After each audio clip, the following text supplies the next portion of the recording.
안녕하십니까. 진로진학의 신도우입니다. 최근에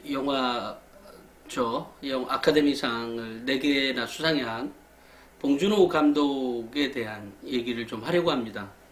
물론 이제 제가 얘기하려고 하는 것은 이제 진로진학의 관점인데요.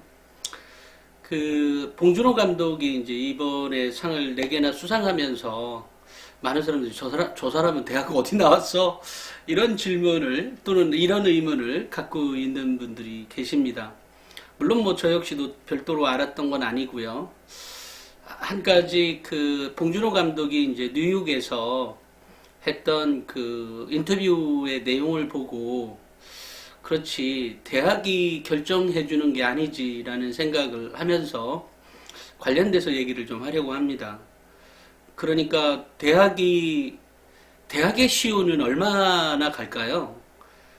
일단 봉준호 감독은 연세대 사회학과를 나왔습니다. 대구 출신이고요. 그런데 이분이 그렇게 하면 서울대 안 나왔으면 그러면 연세대에도 나왔네? 이렇게만 생각할 것이 아니라 기본적으로 봉준호 감독이 뉴욕에서 인터뷰할 때 이런 말을 하더라고요. 나를 키운 것은 대학이나 대학의 교수가 아니라 동아리 활동이었고 또 시네마와 관련한 동아리 활동을 했던 모양이에요. 그 다음에 또 하나가 이제 친구들과의 관계다. 그러니까 그들 속에서 내가 배웠다. 이렇게 얘기를 하더라고요. 예, 맞죠. 실제로 아마 뭐 대학을 나오신 분들은 다 아시겠지만 대학이 나를 키운 건 아니죠. 그죠? 그 당시에 만났던 친구들이나 또는 그런 관계 속에서 나온 거니까.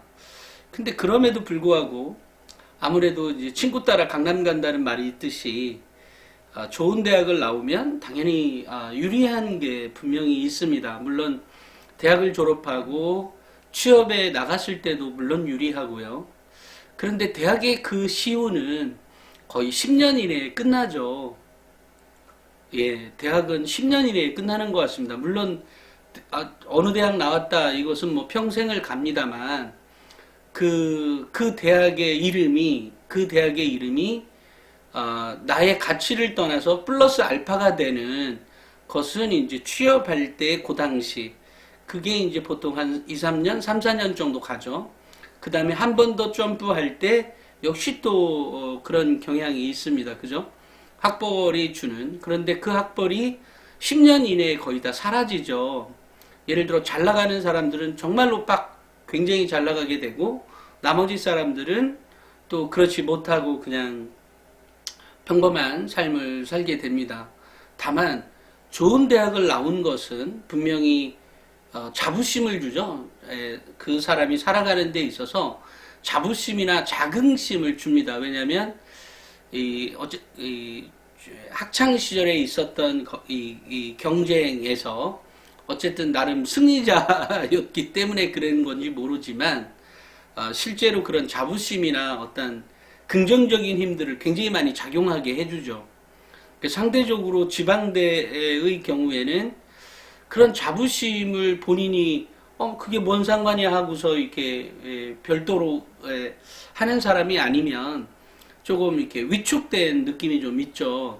그렇지만 이것 역시도 10년이 지나면 완전히 이제 전혀 상관이 없는 거가 되더라. 그래서 제가 취재하는 과정에서 보면 진로진학의 관점에서 이제 매번 취재하려고 했고 인터뷰하려 했고 이런 것들을 보면 10년 이내에 학벌은 사라지더라. 그러면 그 전에 있어야 되는 게 뭐냐. 그래서 제가 학생부 종합전형을 좋아하는 것도 고등학교 때 있었던 그런 동아리 활동 내지는 또 친구들과의 관계 이런 것들이 결국은 그 사람의 미래를 좌우하게 되는 거지 학벌 하나만 가지고 미래를 좌우하지 않더라. 그러니까 그 사람이 갖고 있는 인품, 성격, 성향들이 결국은 그 사람 인생 전반을 좌우하게 되는 것이지 학벌이 좌우하지는 않더라 라는 생각을 갖습니다.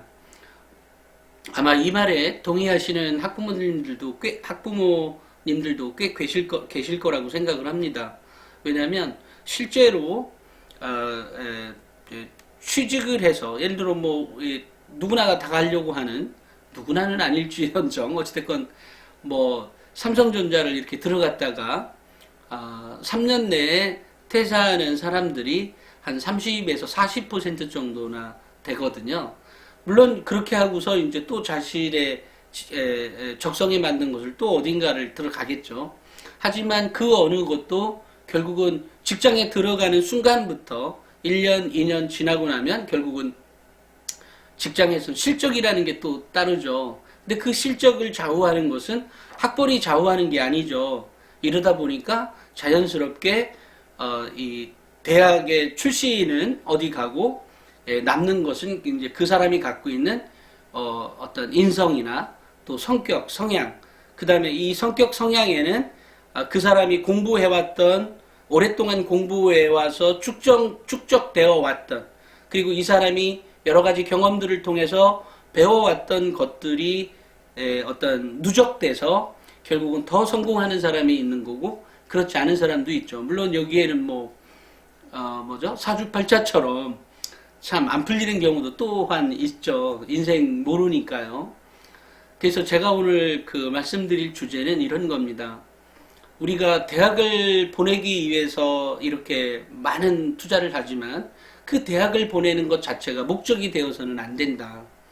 그러니까 그런 과정에서 얻는 경험들이 쌓일 수 있도록 그리고 그것이 매우 소중한 경험으로 누적이 되게 하는 그런 그 가정 그 아이들과의 대화에서도 그렇게 만들어져야 아이가 진정으로 우리가 대기만성형이라고 그러잖아요.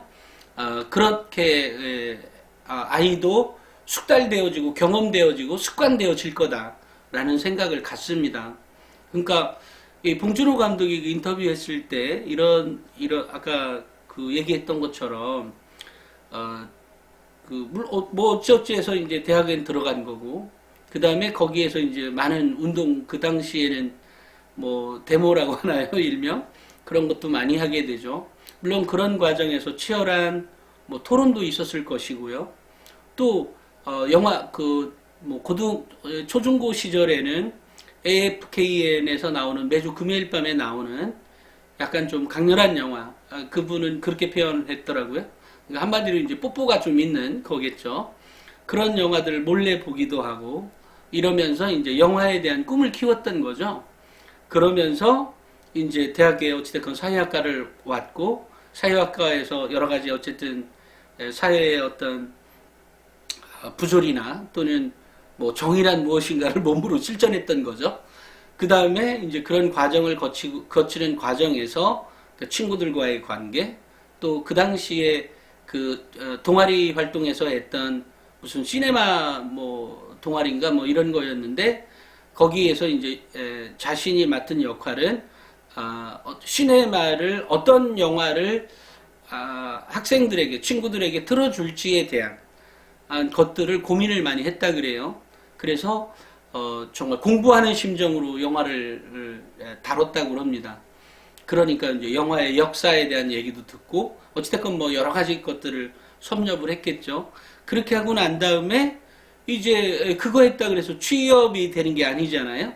취업이 되는 게 아니니까 결국은 무슨 한국 그 이제 국가에서 운영하는 무슨 영화를 만드는데 필요한 무슨 프로그램 무슨 교육이 있었던 모양입니다. 거기 가서 단편 영화를 만드는 걸로 해서 이제 사회를 시작했던 거죠. 그러면서 이제 영화도 만들게 되고 물론 영화가 죽서서 매우 힘든 시절도 있었고 지금은 어찌됐건 뭐 이제 거장이라고 불릴 만큼의 업적을 쌓은 거죠. 이제 그런 거 보면 우리가 우리 자녀들에게 교육하고 또는 대화하고 해야 될 힘들은 결국은 그 어떤 학벌 위주의 어떤 사고가 아닌 그 학벌은 제가 좀 전에 얘기했던 것처럼 10년 이내에 다 사라진다. 나머지는 결국 그 사람이 갖고 있는 인품이나 또 인성이나 또는 어떤 그 쌓아왔던 경험치가 결국은 그 사람의 성공을 좌우하더라. 실제로 뭐 요즘에 머니게임이라는 드라마가 있더라고요. 거기 보면 한 지방대 나온 학생이, 여자죠. 학생은 아니고 지방대 나온 사람이 어쨌든 기재부에 들어갔고, 그 기재부에서 서울대 출신과 또 비서울대, 또 거기에 또 따로 지방대가 있는 거죠. 이런 거에 이제 치열한 싸움을 하고 있는데, 사실 뭐 정말 최상위 곳에 올라가면, 예를 들어 뭐 검사 조직 또는 판사 조직 이런 데 가보면 아무래도 이제 학벌의 영향이 좌우하는 것 같습니다. 아직까지 여전히. 마찬가지로 기업에서도 최하위, 정말 0.1%에 해당하는 그쪽에 정도에 올라가는 사람들의 경우에는 여전히 학벌이 필요하긴 한 것 같습니다. 실제로 뭐 이렇게 제가 아는 바에 의하면 그렇습니다. 그렇지만 또 일반적인 기업들, 뭐 중견기업이나 이 정도에서는 그 학벌이 뭐 그렇게까지 좌우하는 것 같지는 않고요. 어떻게 됐든 학벌은 매우 중요한 사실이긴 하지만 중요한 거고, 근데 그 학벌이 주는 힘은 자신감이나 자긍심이나 이런 것들이 오히려 그 사람의 몸에 부착된 그게 훨씬 더 큰 것이지 학벌 그 자체는 아닌 거죠. 근데 우리는 알게 모르게 학벌에 의해서 우리 스스로도 통제하고 이런 경험이 아마 있을 겁니다. 아마 어떤 순간에, 물론 뭐 평범하게 그냥 일반적인 삶을 살았다면 뭐 그렇게까지 느끼지 못했을 테지만, 실제로 하이에 올라가면 그죠? 최상위에 올라가면 그런 게 조금은 좌우하죠. 그죠? 그리고 그것이 뭐 결정적일 때도 있을 수도 있습니다. 근데 이제 일반적인 경우는 그렇지가 않고, 또 하나는 그렇게 서울대에 나왔다 그래서 최하위층에, 최고위층에 무조건 다 올라가지도 않죠. 또 거기에는 여러 가지 조건들이나 경쟁들이나 이런 게 있습니다. 그것을 잘 극복할 수 있는 힘을 결국은 동아리 활동이나 사람들과의 관계, 또 뭐 봉사활동, 뭐 여러 이런 것들, 지금 학생부 종합전형에서 얘기하고 있는 그런 것들의 힘이 결국은 그 사람의 미래를 좌우하는 것이지, 학벌 하나만 갖고는, 그죠? 어린 반푼어치도 없는 얘기죠.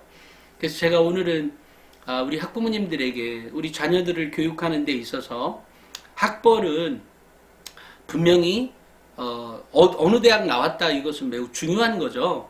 중요합니다. 중요하긴 하지만 그것이 미래를 좌우하지 않는다.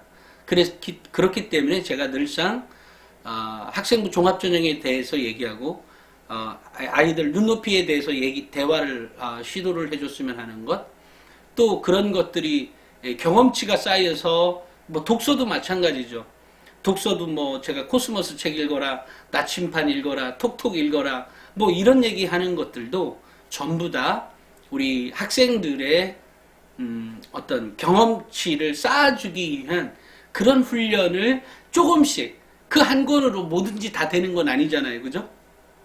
조금씩 여러 가지 경험치를 넣어주기 위한 그런 방법의 일환으로 제가 제시를 해드리고 있는 거고, 또 그런 것들이 모여서 결국 이 학생, 여러분의 우리 자녀들이 그 자신의 어떤 성공의 길을 가지 않을까 이런 생각을 합니다. 그래서 제가 오늘은 진로진학 관점에서 우리가 봉준호 감독이 정말로 뛰어난 감독이지만 그 사람을 키워준 것이 무엇이냐, 또 그래서 지금 학생부 종합전형에서 또는 현재 우리가 학생부 종합전형을 준비하면서 매우 귀찮아하고 힘들어하고 뭐 여러 가지가 있을 수도 있어요. 그죠? 예, 그런 것들을 우리가 어떻게 극복해야 되는지는 결국은 우리 자녀와의 대화를 통해서 움직여져야 된다 이런 생각을 합니다.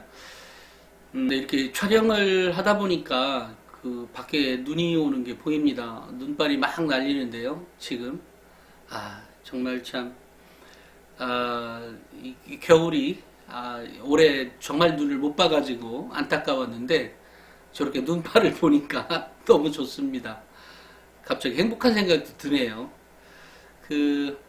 우리 학부모님들 자녀가 성공하기를 원하죠. 그러니까 좋은 대학을, 근데 그 성공에는 좋은 대학도 포함하면 더 좋은 거고요. 또 아니어도 어쩔 수 없지만 어찌됐건 자녀하고의 이 뭐지? 기본적으로 이 학생이 정말로 깨달았다면 더 좋은 대학 가기를 희망할 겁니다. 그리고 그 희망하는 거에 구체적인 목표나 이런 것들도 필요하다는 것을 그러니까 인지만 되어준다면, 인식만 제대로 되게 해준다면, 또 자연스럽게 혼자서 알아서 아이가 이렇게 성공할 수 있는 사람으로 자라나지 않을까 이런 생각도 듭니다. 오늘은 제가 이 진로진학 관점에서 봉준호 감독과 또는 봉준호 감독이 자신의 성장을 도와준 것이 뭐였는지에 대해서 한번 같이 상기해보자고, 한번 생각해보자, 뭐 이런 의미에서 오늘은 그 진로진학 관점에서 본 봉준호 감독의 사례를 한번 같이 얘기를 나눠봤습니다. 오늘은 여기까지 하겠습니다. 감사합니다.